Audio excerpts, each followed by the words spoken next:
Hello again, I'm Pierre Banks. It's homecoming week in the high country as the Mountaineers prepare to face their second Sun Belt foe in the Aggies of New Mexico State. Now the Mountaineers coming to this one 1-0 in the conference after hanging on against Texas State, while the Aggies come in 0-1 after dropping a tightly contested three-point matchup to the Trojans of Troy. The Mountaineers would love to get that bad taste out of their mouth after dropping a heartbreaker to Wake Forest their last time out. But with a much improved Aggies team coming in this week, that's easier said than done.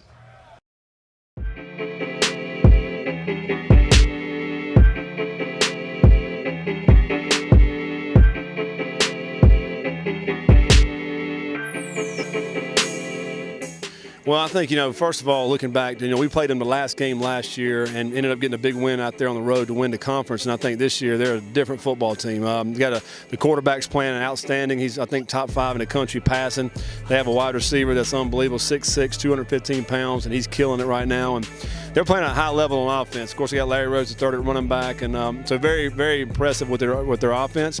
And defensively, they're bringing a lot more pressure. I think a lot more man, making the offense have to really block them up front to get anything going in the running game, and they're making you have to do some things in the pass game as well. I think they lead our league in interceptions, so they're doing a great job defensively. So I think all around it's going to be a very tough matchup.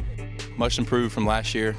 Last year I didn't play against them. I was injured, but yeah, you turn on the tape. They got some guys that can get after the ball. They moved the safety down. He plays defensive end now. He's quick. He gets off the ball real fast.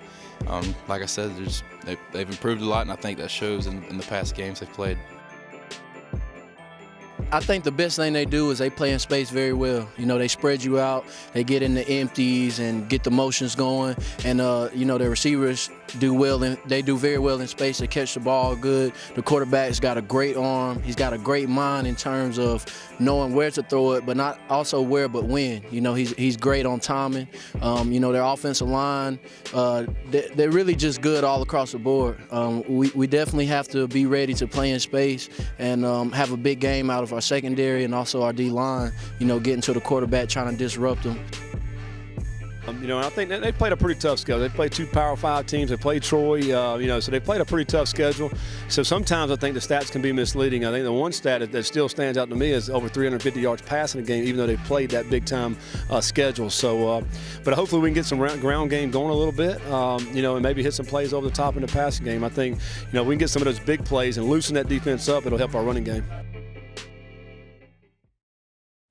This looks to be a terrific matchup on paper, which sees one of the top defenses in the Sun Belt face off against the #1 passing offense in the conference, as the Aggies go for over 351 per through the air. They've got a great quarterback who's very accurate and loves to spread the football around. He already has touchdown passes to 6 different receivers on the season, led by the 6'6", 215-pound matchup nightmare in Jaleel Scott. And in the backfield, they boasted the former Sun Belt Offensive Player of the Year and Larry Rhodes III. They'll look to get him going in the running game as well as feature him out of the backfield in the pass game. If the Mountaineers can generate pressure with their front 7, get this quarterback off his spot and make him inaccurate, then they can contain an offense that's averaging right at 30 points per game. Offensively, the Mountaineers face a defense that's giving up a ton of yards, including a $162 on the ground.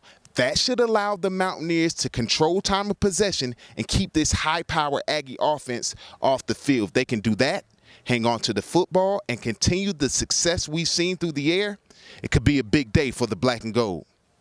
Remember to join us for all of our pre-New Mexico State coverage, as well as joining myself, Adam Witten, and Molly Cotton, as our game day coverage this week begins at 1:30 at The Rock for homecoming on appstatesports.com. For App Vision, I'm Pierre Banks.